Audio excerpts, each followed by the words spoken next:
ہم میں سے اکثر کوئی گھر بنانے میں لگا ہے، کوئی گھر بنانے کے لیے پیسے بنانے میں لگا ہے،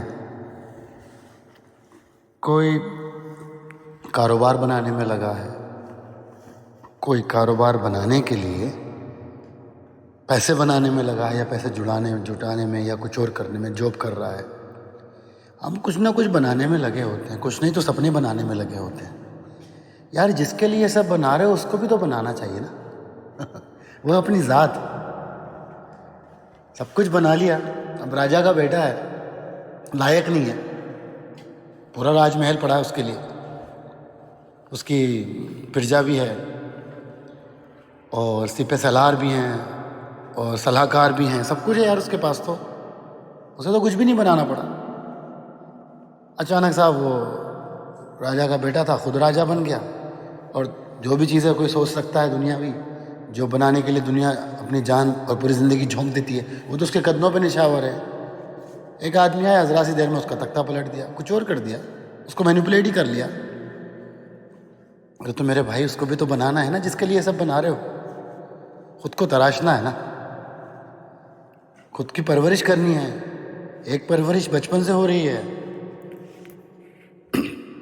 جس میں ہمارا کوئی کنٹرول نہیں تھا، ہماری کوئی اس کے اندر مرضی نہیں تھی، ہمیں جیسے چاہا ویسے پالا گیا، اور اس میں کسی سے شکایت نہیں ہے، کیونکہ ان کے ساتھ بھی تو وہی ہوا تھا جب وہ بچے تھے۔ اس میں کوئی شکایت نہیں ہے کہ صاحب ہمارے ساتھ یہ برا ہوا یا وہ برا ہوا۔ یہ تو وہ راستہ نکل جائے گا جس میں آدمی خود ہی ختم ہو جائے گا، دوبارہ اس کی بچا کچا جو وقت ہے، وہ صلاحیت وہ بھی ختم ہو جائیں گی۔ دراصل بات یہ ہے کہ جب سمجھ میں آ جائے نا مجھے کچھ سیکھنا ہے، اور یہ اکثر تبھی سمجھ میں آتا ہے جب انسان بور ہوتا ہے یا دکھی ہوتا ہے۔ اب نہ تو ہم اپنے آپ کو بور ہونا الاؤ کر رہے ہیں، نہ ہی دکھی ہونا الاؤ کر رہے ہیں۔ اب بور کیوں نہیں ہوتا آدمی؟ ذرا سی دیر میں بور ہوا، اس کے پاس 1000 راستے ہیں، اکیلے ہی خود بنا اپنے دماغ پہ زور ڈالیے، کچھ نہیں تو موبائل ہی کی اسکرولنگ کر لو، ختم ہو گئی بات، وہ مومنٹ گزر گیا بورڈم کا۔ پہلے موویز ہوتی تھی، سنیماز ہوتے تھے، ابھی بھی ہیں لیکن پہلے وہی زیادہ تھے، موبائل نہیں تھا۔ یہی مسئلہ دکھ کے ساتھ، دکھ ہو رہا ہے، دل ڈوب رہا ہے، اٹھا کے فٹافٹ کوئی ایسی چیز کر لو جس سے تھوڑا سا پلیزر ملے، ڈوپامائن ریلیز ہو۔ اب یہ نہ پوچھنا یار اس ٹائم کی ڈوپامائن کیا ہے، اکثر کو پتہ ہی ہوگا، نہیں ہو تو ڈھونڈ لو میرے بھائیو۔ ایک کیمیکل ہے ہمارے برین میں بنتا ہے اللہ کے فضل سے، نیورو ٹرانسمیٹر بولتے ہیں اس کو، اس کی کیٹیگری ہے کہ جو برین کے اندر جو کیمیکل ہیں ان کی بھی کیٹیگریز ہوتی ہیں، کچھ کا کام سگنل کو لے جانا ہے، کچھ کا کام سگنل کو جو ہے ریسیو کرنا ہے، کچھ کا کام سگنل کو بریک کرنا بھی ہوتا ہے۔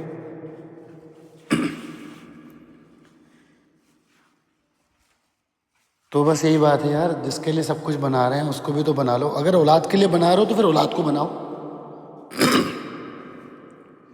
جو بنانا ہے بناتے بناتے اس کے ساتھ ہی کر لو۔ چلیں یہ کام، میں یہ نہیں کہہ رہا یار کہ سب کچھ چھوڑ کے خود کو بنانے پہ لگ جائے آدمی، کیونکہ کرنے میں بھی انسان بنتا ہے۔ جب ہم کوشش کر رہے ہیں کسی بھی چیز کی، کچھ بھی کرنے کی، تو وہ بھی ہم کو بناتا ہے۔ یہ زندگی تو ہم کو بناتی ہے، کسی کو کم تو کسی کو زیادہ سمجھاتی ہے۔ پوائنٹ بس یہی ہے کہ اگر سب کچھ اولاد کے لیے بنا رہے ہو تو پھر تو برابر جتنی کوشش اولاد کے لیے چیزیں، مال اور دولت بنانے میں لگا رہے ہو، کم سے کم اتنی ہی اس کے لیے بھی تو اس کو بنانے میں بھی لگا دو یار۔ ایسا نہ ہو کہ وہ والی بات ہو جائے، ہندی کی ایک کہاوت ہے کہ پوت سپوت تو پھر دھن کا ہی، اور پوت کپوت تو پھر دھن کا ہی۔ بھائی جس کی اولاد لائق ہے اور قابل ہے اور نیک ہے تو اس کو دھن اکٹھا کرنے کی کیا ضرورت ہے، اور جس کی اولاد نالائق ہے، بد کردار ہے، کام چور ہے، تو پھر اس کو دھن اکٹھا کرنے کی کیا ضرورت ہے؟ کیونکہ پہلی کیٹیگری والی اولاد تو ویسی سب سے بڑا دھن ہے، اور وہ تو خود اپنے لیے بھی اور تمہارے لیے بھی دھن لے کے آ جائے گی گھر پہ۔ اور جو کپوت ہوگا، جو بری اولاد ہوگی، اس کو دھن دو گے، وہ تو اس دھن سے، اس دولت سے خود کو ہی نقصان پہنچائے گا، ہو سکتا ہے تمہیں بھی پہنچا دے اور لوٹا بھی دے گا اس کو۔ تو پوت سپوت تو پھر دھن کا ہی، اور پوت کپوت تو پھر دھن کا ہی۔ تو پتہ ہی لگا سب سے بڑی دولت تو اولاد ہی ہے۔ اگر اولاد سے محبت ہے تو سب سے بڑی دولت اولاد کو ہی سمجھو یار، اس کو ٹھیک کرو نا، اپنی دولت کو نکھارو، بڑھاؤ، انویسٹ کرو اس کے اندر۔